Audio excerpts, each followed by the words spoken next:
Given the far-reaching effects of COVID-19, literally, all sectors of the economy have suffered. The art, culture and creative industries have not been spared. However, this plight is a big opportunity to revisit and address the key challenges facing culture and creative industries in Uganda. Since the COVID epidemic came in this country, and where we had the lockdown, we had a challenge as people in the performing industry.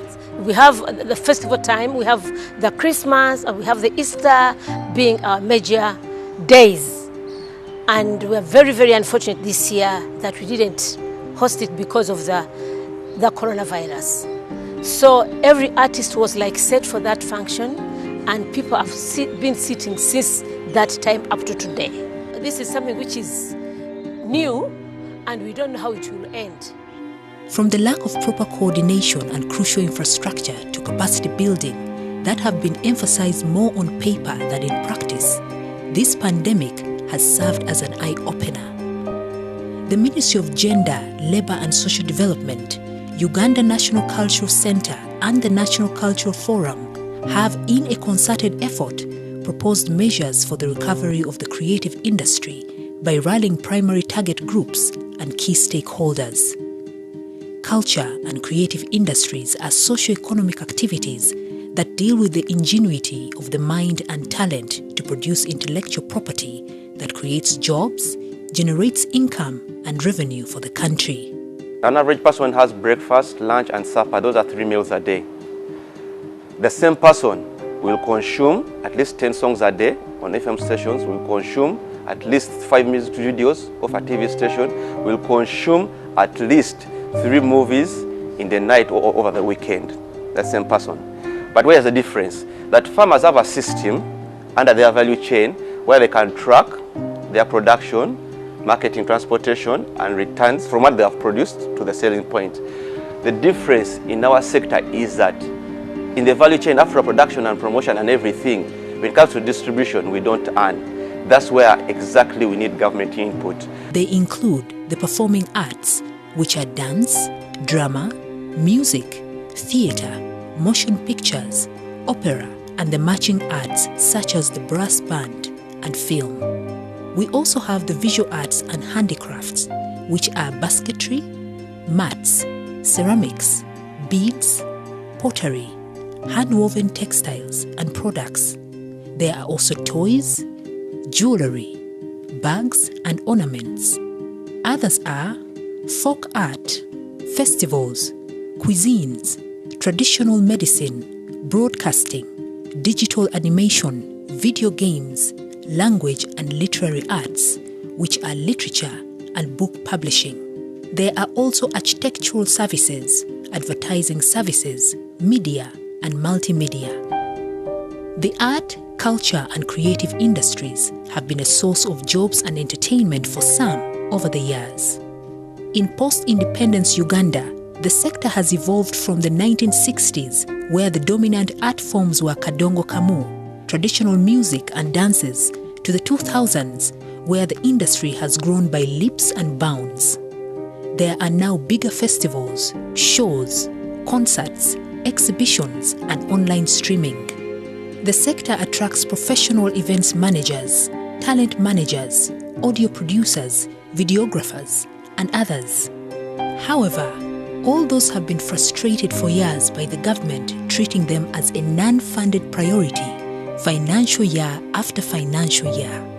Mu Uganda, music industry ya Uganda yali ekola bulungi okuva mu 70s to 80s nti wadde babajereganga nti badongo naye abadongo abo balina bye bakolera twali tulina cooperating ekola bulungi nnyo. Nze manyi mu Uganda omuntu gwe basemba okugula album nga ye album bagula ka million album gye bayita kipepeo million 65 Lusini yazimuwa million 65 mu 2006 that sente that was a lot of money. Now mu Uganda right now Uganda buli we bagula music bo bamanyi bawagira muyimbi era bagula music bajja nagula album nagansalya music wa Cindy Shiba bitya era bamanyi bawagira muyimbi. Unfortunately that money does not go to artists. Those money they buy music, that money goes to pilots. Music olina omufunamu biti bisatu. Waliwo performing money zofuna, that's one. Nwaberawo royalties zolina okufuna music wo nga John Black nti obamukuba ku radio ne TV ezo sente ng'olina zifuna, that's two. Waberawo sente zolina okufuna mu publishing nga baguze album yo. Kati e Uganda abayimbi basigala kufuna mu performing, lwayimbye lwafuna sente, lwamenyesa amagulu nga kamiliyoni ajja kutwala emyaka 3 nga takola. Kitegeeza abo abaana bali kye keeping up appearance. The industries are instead funded by practitioners from their small savings, which don't address large investment needs to avert shortages of infrastructure, such as theatres, public libraries, galleries, performance venues, and markets across the country. Some may wonder, why should the creative sector matter? All over the world, it has been identified as the new source of growth for world economies. In Africa, countries such as Nigeria, Ghana, Egypt, and South Africa have become creative powerhouses given the rate at which they are churning out creative goods and services. Nigeria boasts of music and film as their second biggest export and forex earner after oil. During the lockdown, everybody was glued to the TV.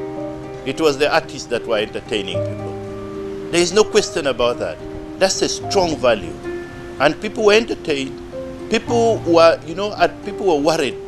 And when you watch some music, you get some entertainment, the worry goes. So that's the value we were giving. We were doing educational programs. A lot of educational programs in terms of COVID was being done by artists. That's a value addition that the artists do. We have also been doing, a lot of, plays that people would be watching. All these are part and parcel of the art fraternity, what the artists do. And I'm telling you, art as a sector is the leading sector in the world. In the US, if you asked me in the US, art and culture is the #1 contributor to GDP. So we are contributor to GDP. In Ghana, in Nigeria, it is #2. In China, in India, for instance, it's a #1 contributor to GDP. Now, why can't we make this art and culture in Uganda become a #1 GDP contributor? We only need to support it a little bit. We need to organize it a little bit. We need to make sure that everybody is trained, the capacity is developed a little bit, and the infrastructure is built, and we are there to go. We will be a #1 contributor to GDP. In the East African community, the government of Kenya has made some pronouncements to grow their regional dominance in music, film, fashion, books, visual arts, and other creative areas. In Uganda, before the COVID-19 outbreak, the arts, culture, and creative industries had proved their resilience. There were more festivals, concerts, shows, and trade in art, culture, and creative products and services, despite the lack of support systems and little government support. They made a contribution, according to Bank of Uganda data, of $849.9 million, which is about 3% to GDP in 2017, ahead of some of the priority sectors. Remember, the GDP was estimated at $27.6 billion. According to the Uganda Bureau of Statistics Mapping Survey of 2018, they provided 386,000 jobs to mostly young people, and their capacity for jobs is not limited. The only entry requirement is any talent and skill. Uganda has the greatest potential for the growth of the art, culture, and creative industries in the world on account of it having the youngest population, whose median age is 16.7. Creative industry is one of the biggest and richest industry in informal sector we have. It's because when you look at the artists themselves, or ourselves, majority of them, you find that 70% of youth are in this industry, the creative industry. So we ask and beg the government to understand us, to work with us, so that we can benefit as stakeholders and government benefits also. So right now, we don't need to go to perform in public but we would have been benefiting in our music, film, and other artistic works through collecting royalties from the radios, TV, all those places. Uganda is also the most culturally diverse country on earth, with 65 indigenous communities whose languages are closely connected to communities in the East African community. In addition, the ICT revolution has put markets for art, culture, and creative products and services within easy reach, so Uganda can have a share of the global market. Hence the measures below. The proposed measures. Measure 1. Institute a stimulus fund of 37 billion shillings targeting the art, culture and creative industries practitioners and organizations in Uganda. The objectives of the fund are to provide a financing mechanism, strengthen the capacity, expand the markets and strengthen the financial and credit worthiness of the art, culture and creative industries. Measure 2. Establish an art, culture and creative hub at a government-owned facility with expansive space to accommodate activities of the creative industries. The teams have identified government facilities at Bwebaja and Coffee House at Bugolobe. The creative hub will host creative spaces and studios for film, visual art, music, literary and book publishing, design and fashion, and others. All this to provide access to state-of-the-art studios and production technologies and link them to talent and expertise. We are in the new normal right now. After COVID effects, abayimbi balina okubeera nga music waba mutunda. Bwe tubeera ne one-stop center. Imagine a one-stop center nga we wali awandiika ennyimba down flow esooka. Flow eyokubiri nga wali producer, flow yokusatu nga wali akola video, flow yokuna nga wali akola marketing. Kitegeeza omuyimbi ono kasita ayingira ne talent ye afuluma na ssente. So one stop center genda kuyamba kukulaakulanya industry eno. Industry eno yakula naye mu kukula kwayo nebeera stagnated by so many issues. Abayimbi balina talent kati balina ssente. Baproducer balina talent kati balina byuma. Abakola video balina talent kati balina kamera. Abawandika ennyimba balina talent nga tebalina agula nnyimba zaabwe. So bwe tubigatta wamu nga tulina abatereza music ogenda ku YouTube, tulina abatereza music abayimbi okubeera nga bitambula wamu. Kitegeeza nti mu one stop center eno olutuukayo oba otuusa okubeera creative. Gavumenti ejja ganyulwamu etya?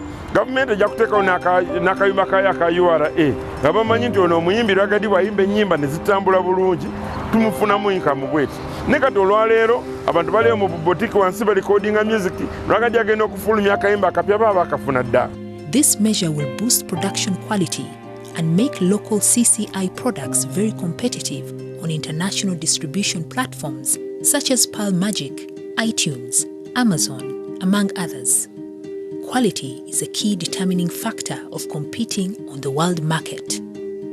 Provide locations, props, and convertible spaces for shooting films, music videos, and other products without the necessity of traveling to the actual places.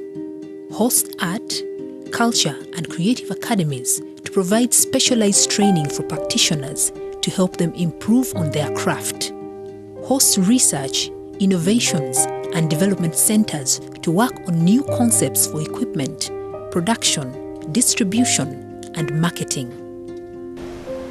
It's important that government, and just to be blunt, give the creative sector Bwebaja, okay? So that this space is turned into one production space where if you want anything, that's the place to go.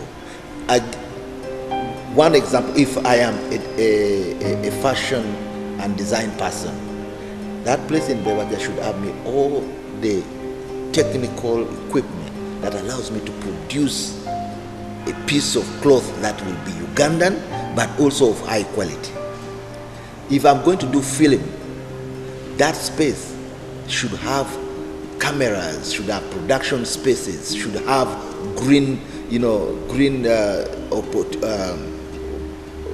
backdrops. It should have a studio, a real film studio like the one that can compete with what I have in South Africa, what I have in the US. Okay? So that when you get a film from Uganda, Netflix will take it without any problem. Anybody or Sony will say, okay, sell that to us. You need a space like that with that kind of technical space, equipment. That I have producers who can compete with the guy who came from UK or from Hollywood to produce The Last King of Scotland here. That it gives me those technical people here. The Art, Culture and Creative Industries Hub will contribute to national growth as follows: drive countrywide innovations, grow markets and cut production costs, thereby growing the sector's contribution to the economy. Create 10,000 jobs and provide a model for countrywide expansion of the sector. Boost formalization of CCI enterprises and their contribution to the revenue streams of government through licensing and taxation.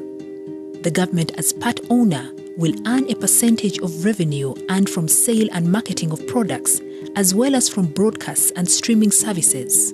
To guarantee success, it is necessary, beginning now, for the government to enforce strict compliance with local content quotas. In addition, government agencies, beginning now, should collaborate to facilitate the collection of royalties by collective management organizations. Businesses such as radio, TV stations, restaurants, hotels, education institutions, among others, that do not comply with the requirement for a copyright license provided by a CMO must be denied all other licenses. Measure 3. Support the collection of royalties from distributions done via digital channels where music, films, books, art and other products are freely shared on platforms such as WhatsApp, Facebook, email, among others, by introducing a private copy levy, also known as blank media levy, using the value of trade in gadgets in Uganda. According to the 2016 URA data, the measure would yield over 60 billion shillings to be distributed as follows: 18% to the government treasury, 12% to National Culture Forum, and 70% to be distributed equally to all existing collective management organizations for onward royalty distributions to creatives.